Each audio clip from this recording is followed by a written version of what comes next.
Hello all signs. Ayan. Gawa tayo bonus reading ninyo. Oracle messages for each sign. Don't forget to like, share, follow, subscribe sa mga bago dito. At maraming salamat doon sa ating nag-avail ng subscription dito sa ating Facebook page. Pati na rin doon sa ating mga YouTube channel members. At doon sa mga laging nanonood.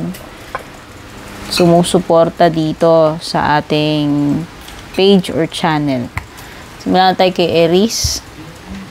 Gamitin natin yung bago kong deck. Ito yon, si Woodland Wardens. Yan. Para sa mga mahilig din sa deck na gaya ko, meron akong unboxing video neto sa YouTube. Hanapin nyo na lang. Pati rin yata dito sa Facebook, meron ako nyan. Yung mga mahilig din sa deck. Aries, ano yung mensahe para sa'yo? Yung oracle message para sa'yo ni Woodland Wardens. Bago lang to sa akin, guys.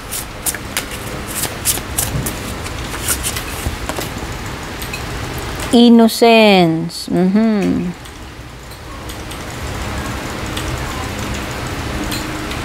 May tendency ka na possible maging naive, Aries, yung tipong pag sinabi nating naive, yung talagang wala kang wala kang kaalam-alam, walang kamalay-malay doon sa nangyayari. Okay? Negative side yung naive, innocence. Pwedeng hindi ka guilty, no? Wala ka talagang alam, hindi ka aware. Wala kang kaalam-alam dito sa bagay na na-experience mo or sa ginagawa sa'yo. Hindi ko alam kung anong meron. Pero, ang energy mo is you are very innocent pagdating dito sa bagay na pinag-uusapan. No? Taurus.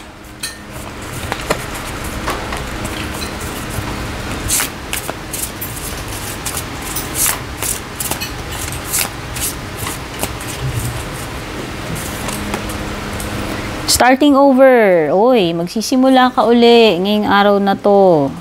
Or kung kailan man mag-a-apply sa'yo itong reading na to. Kasi timeless reading naman ito, guys. Kahit lagyan ko ng petsa, no? Kumbaga kung kailan nyo man mapanood dito, pwedeng doon pa lang nagre-resonate. No? Starting over. Yan. Pwedeng magsisimula ka uli. Magsisimula ba uli kayo? Ito ba ay na-rekindle na pag-ibig? Ito ba ay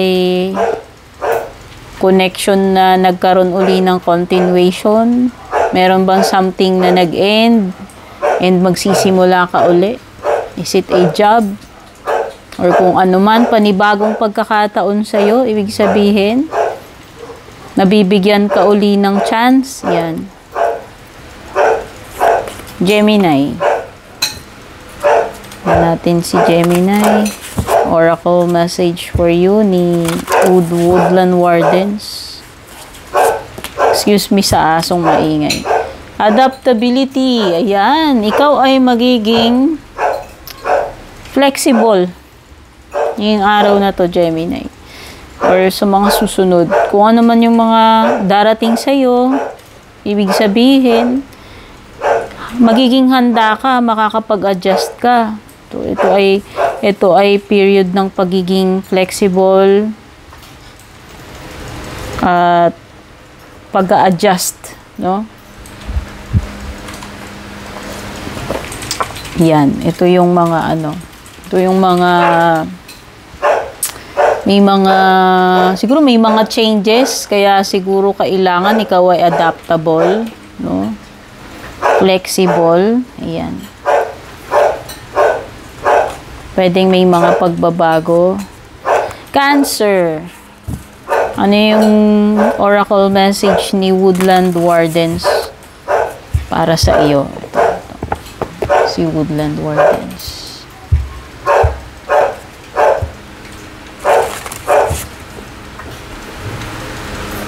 Siya.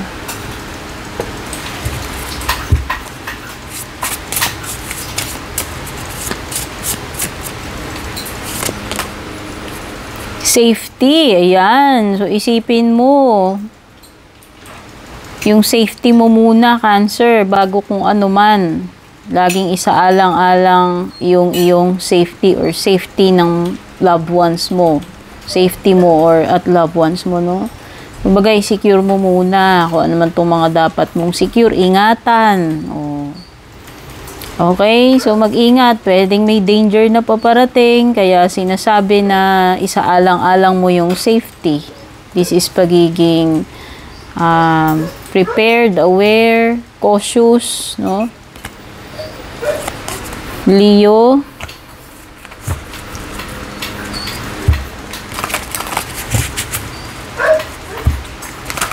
Oracle message sa'yo ni Woodland Wardens. Natin siya.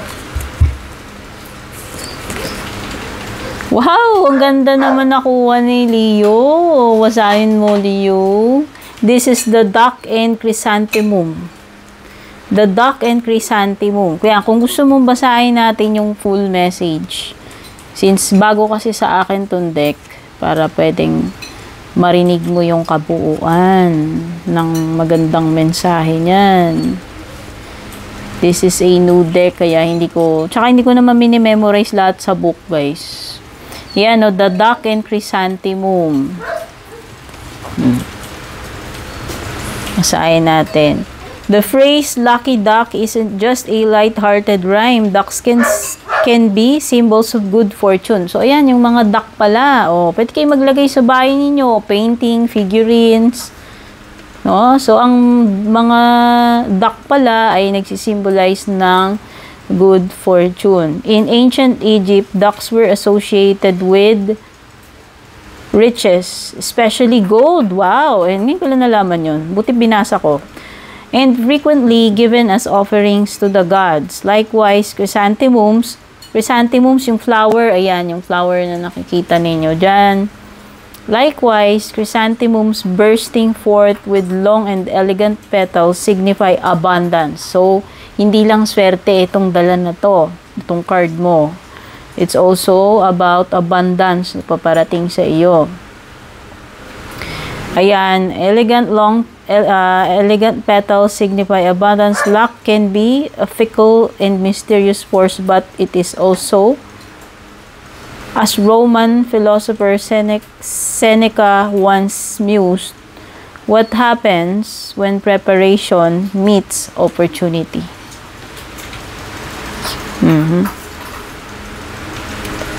So, according to Seneca, luck is what happens when preparation meets opportunity. Yan. Quote and quote. So, upright meaning, you are on the brink of good fortune. Ayan na nga, paparating na sa iyo. Be open to situations that may bring about positive transformation. So, yan, may transformation din pala, Leo. Next is Virgo. Ano ang mensahe para sa iyo ni Woodland Wardens Oracle, Virgo?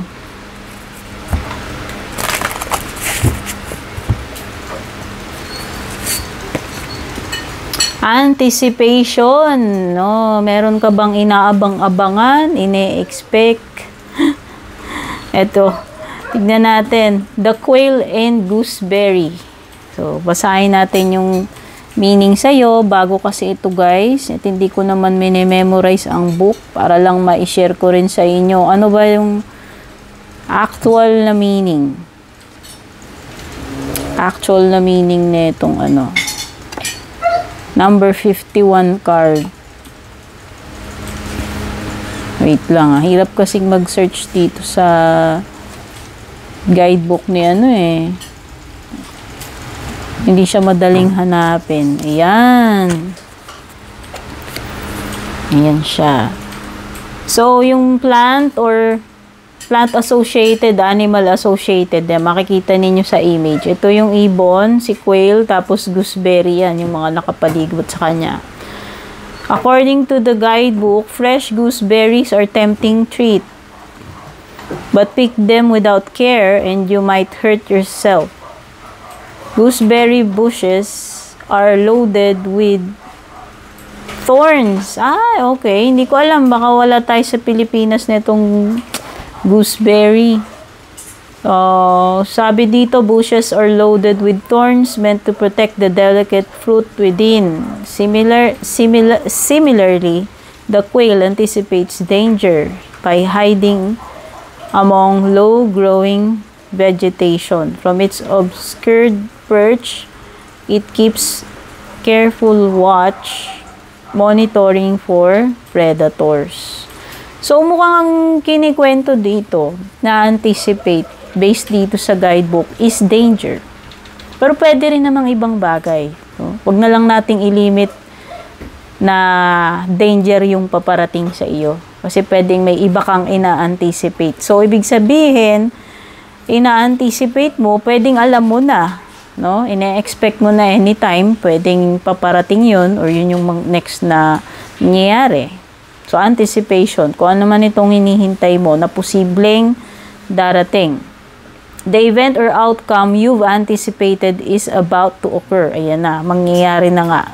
So, in the very near future na ite, take advantage of your foreknowledge, preparing for what's to come. So, preparation.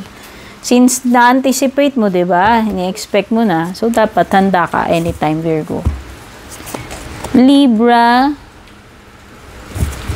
ano ang oracle message sa'yo ni Woodland Wardens?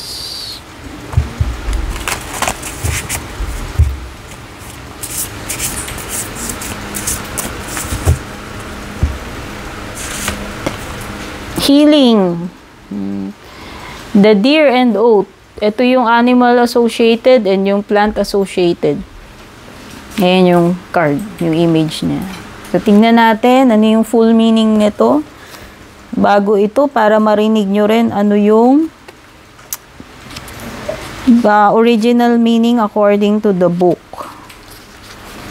Kasi madalas nagbabasa ako, hindi ako gumagamit ng book kahit bago yung deck. So, ngayon basahin natin para naman malaman natin lahat according to the author.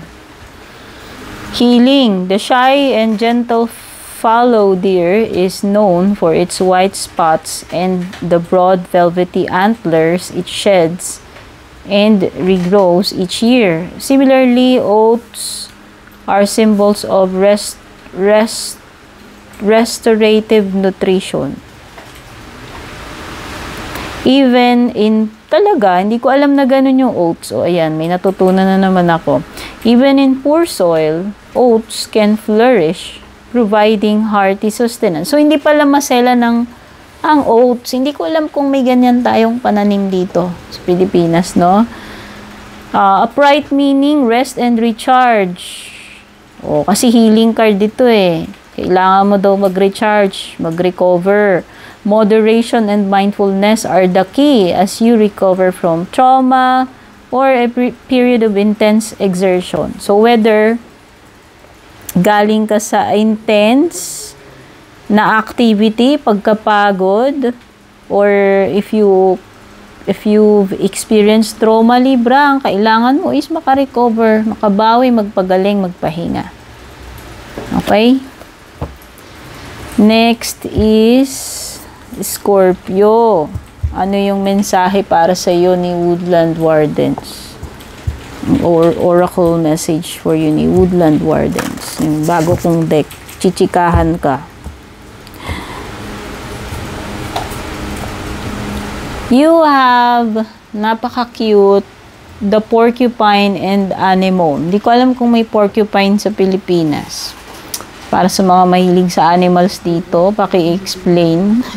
So, ang pinag-uusapan dito, your energy is boundaries, no? And since bago to, para lang malaman ninyo yung kabuuang meaning nito, tingnan natin yung guidebook, ano? Hindi naman tayo laging gagamit ng guidebook, pero mas maganda marinig natin yung mensahe ng author kasi siya naman ang nagbigay ng meanings dyan. Ayan, ano ba to? 38, mali, 28 pa lang pala. 30, Roman numerals kasi ito eh. Medyo nakakaduling. 30. Yan. Ayan na siya. Si pangalan nito. The porcupine and anemone. Ayan. Para makita niyo yung close-up.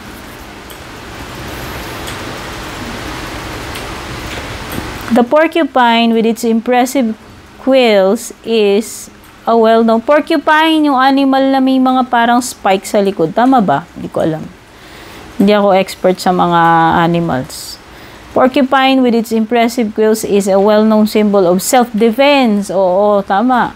Lahat naman ng animals may ganun eh. Diba yung iba, nagre-release sila ng spikes, odor, meron silang defensive mode. Di ba ipis, di ba pansinin nyo may time na parang naglalabas sila ng amoy. Yung skunk, ganun din. So, si porcupine, nagkakaroon siya ng mga quills kapag nasa defensive mode siya. So, boundaries yung pinag-uusapan natin sa nahugot natin sa iyo. According to a legend, common among Anishinaabe tribes. The porcupine got its quills by placing the branches of a hawthorn tree on its back, defending itself against the bear.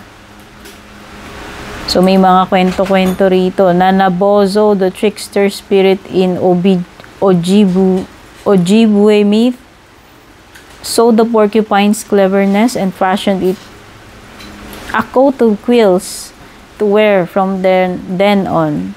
Just as the porcupine curls into a ball to defend itself from predators. Parang nagiging ball pala siya pag naka-defensive mode. The anemone flower turns inward and down during rainstorms, protecting its delicate petals. Yung anemone, ito naman yung flowers na nandyan. So, ang meaning nito, you cannot help others unless you first help yourself. Maintain healthy boundaries. Tama. Baka kasi may mga taong lumalagpas na sila doon sa kung hanggang saan lang sila dapat lumugar or makialam sa iyo. No, pwedeng na-invade na yung privacy mo, yung boundaries mo. So, maintain healthy boundaries around your time and energy, giving generously only once you are sufficiently fed. So, irespeto, kung alam mo yon, magseset ka ng limitations, boundaries, kasi may mga tao na lumalabag doon sa iyong privacy or yung boundaries mo. Yung iba wala silang respeto. Bastos, wala silang respeto sa oras ng iba, sa boundaries ng iba. Kaya ikaw mag-set niyan sa sarili mo, Scorpio. Sagittarius. Abuso ang tawag doon, pagiging abuso. Sagittarius, here is your oracle message from the Woodland Wardens deck. Bago kong deck, no? I-share ko lang sa inyo at para malaman nyo na rin ano yung mensahe para sa inyo nitong deck na ito.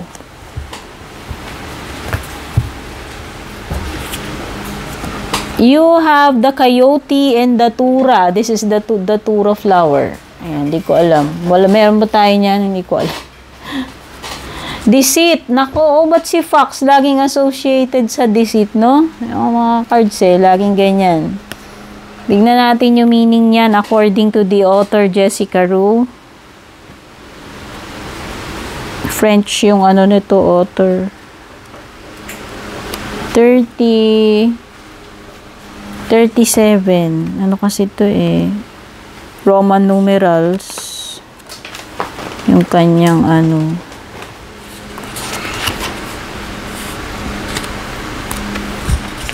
Ayan. So, ilapit ko na lang para matitigan ninyo yung card. Ayan, si Deceit, Coyote, and Datura.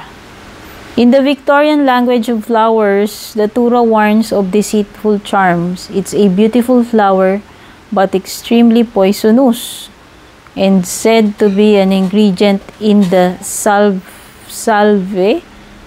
salve that allows witches to fly on their broomsticks. Likewise, coyotes are often depicted as tricksters known for their slyness and cunning. O, yung mga coyote. Beware the charming stranger. Ayan. May stranger na sinasabi dito. Before opening up to someone new, bago ka mag-trust 100%, o bago mo ibigay yung sarili mo doon sa person na yun, yung tiwala mo, lahat-lahat.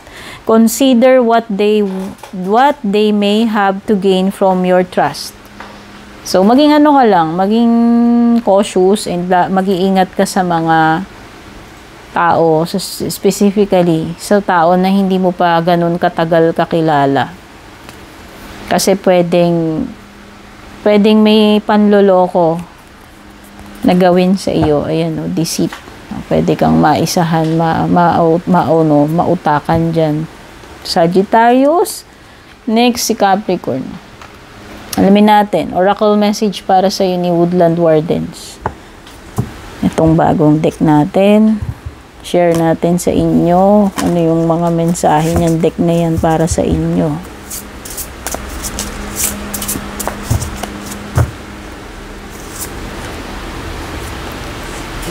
Ang message para sa iyo ay butterfly and snowdrop. Ito yun. Snowdrop. Tapos ito yung magandang butterfly.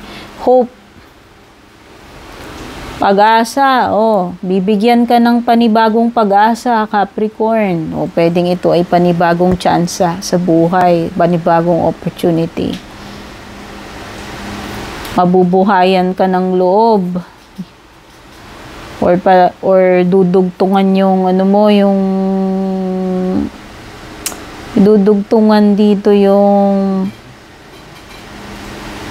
di ba dapat pakwit ka na pero parang madudugtungan pa yung pag-asa mo. Ayan, binibigyan ka ng another chance pero sige, basahin na rin natin yung meaning yan kasi para ma-share ko sa inyo yung totoong meaning.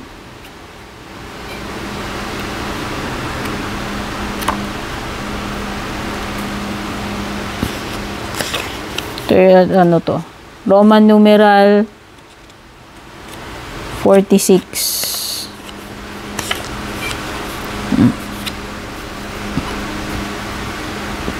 The butterfly and snowdrop, two symbols of spring, remind us that winter will soon end. Meron something na magtatapos na para sa iyo at bibigyan ka ng panibagong pag-asa, panibagong chance. Ito yun. No? Hope is on the horizon. Butterflies develop through metamorphosis, transforming from an egg into a larva, then becoming a pupa or chrysalis, and finally hatching into an adult. So this is a transformation pala. Hindi lang siya bagong pag-asa simula sa iyo, kundi isang transformation, pagbabago, no? The egg stage is so humble and the full-grown butterfly is so astounding. The process can feel like magic. The snowdrop has a bit of magic about it as well. It is one of the first flowers to appear toward the end of the winter, signifying that brighter, longer days are just around the corner. So magagandang bagay naghihintay sa iyo dito sa transformation na to at panibagong simula. Panibagong pag-asa. A period of hardship is coming to a close. Sabi ko na nga, may magtatapos dito na pinagdadaanan mong mahirap. And better days ang paparating sa iyo.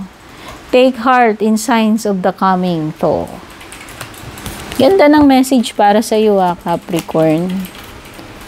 Next is Aquarius. Ay, may nakadikit sa paa ko, guys. Yung chihuahua ko na balbon. Dito sa paa ko. Ganyan yan pag gusto niya natutulog siya, nakadikit sa paa, nakikitabi, didilaan ka. Ito ang mensahe para sa iyo ng Woodland Wardens Oracle, Aquarius. Meron kang happiness. Uy, ganda. Beetle, I know. Ladybug, sweet pea. Ayan yung sweet pea. Mabango yata yan. Alam ko ginagamit nila sa perfume itong Sweet Pea. Hindi ko alam kung may ganyan tayo. Pero yung ladybug meron ito. Kasi nung bata ako, maraming ladybug doon sa garden namin sa probinsya. Tignan na natin. Kasi mukhang may mangyayari sa iyo na masaya, maganda, magdudulot ng happiness sa iyo. May paparating, no? Pwedeng person, pwedeng achievement, o kung namang moment ang magdadala sa iyo ng happiness. That is number 35. Wait lang guys. Hindi ko kabisado tong libro eh. Ayan, para lang may share ko yung point of view ng author about this card.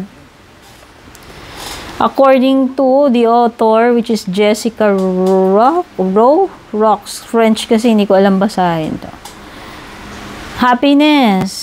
So, itong ladybug and sweet pea are symbols of good luck and fortune.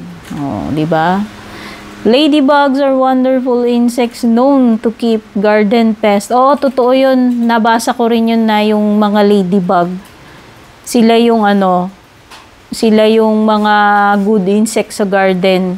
Pinapatay nila yung mga peste sa garden. Kaya maganda na meron kang ganito. Tsaka parang hindi na ako nakakita nito ngayon eh.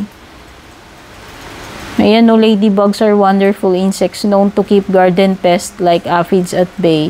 The sweet pea is a beautiful scented climber. So, gumagapang pala yung sweet pea. In the Victorian era, sweet peas were given to thank hosts for a lovely time. Combined, the ladybug and sweet pea represent ease and happiness. Ganda. Pero alam ko, swerte rin ang dala ng ladybug. So, feel ko, hindi lang ito about happiness yung paparating sa iyo, kung hindi, may good luck din, no? You are entering a period of happiness. Ayan, paparating na. Masasayang araw. Aquarius. Positivity, o diba? Pati good luck nandito. Celebrate your joy by sharing it with others. So, may mga magagandang bagay, happiness, good luck, success, na ipagdiriwang mo with your loved ones. Dala-dala ng ladybug at saka sweet pea. Last is, tama ba? Baka may nalagpasan ako. Last is Pisces. Pisces, ito yung mensahe sa'yo ni Woodland Warden's Oracle. I-share ko lang sa inyo anong mensahe sa inyo. Ito pwedeng paparating sa inyo. Timeless reading ito, no? Kahit kailan nyo ito mapanood. Kung kailan magre-resonate sa inyo.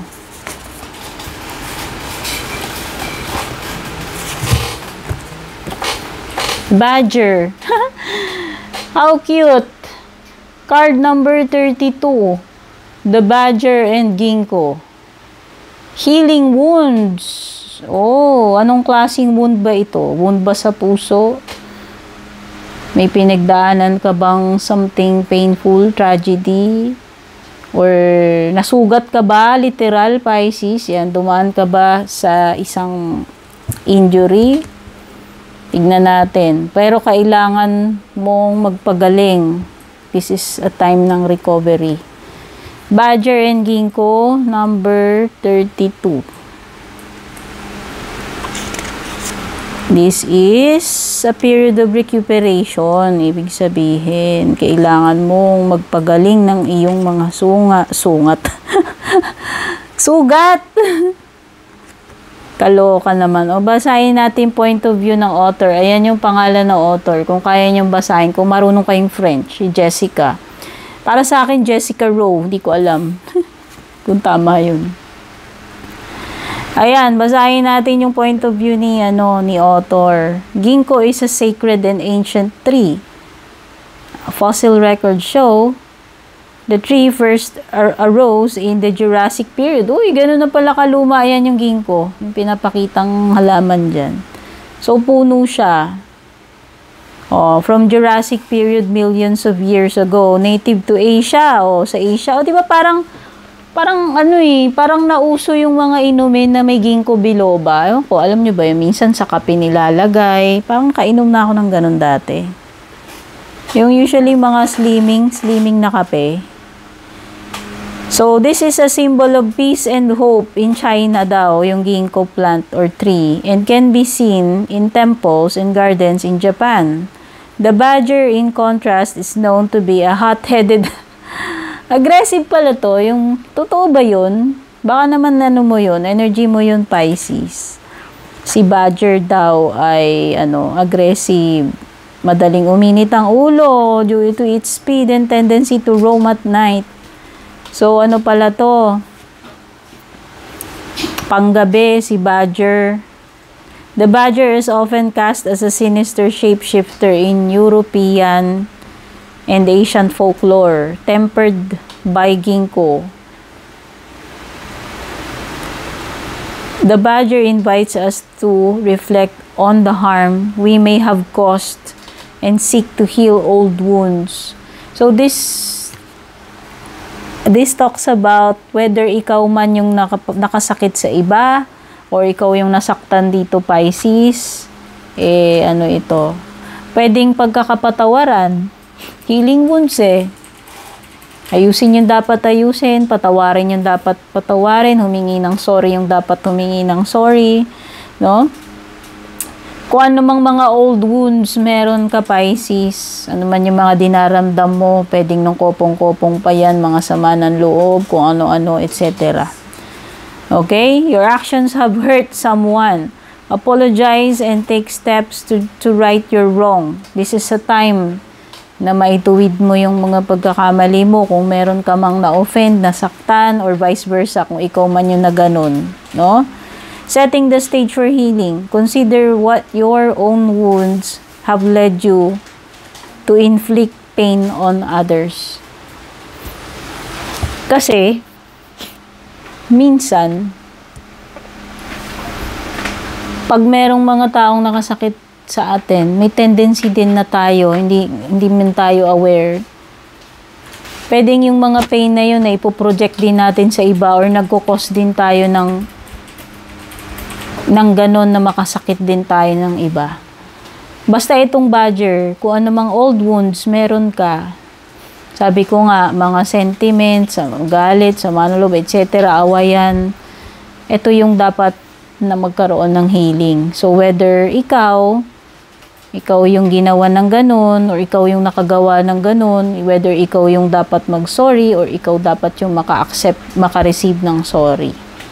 Ang dito, goal is to heal old wounds, Pisces.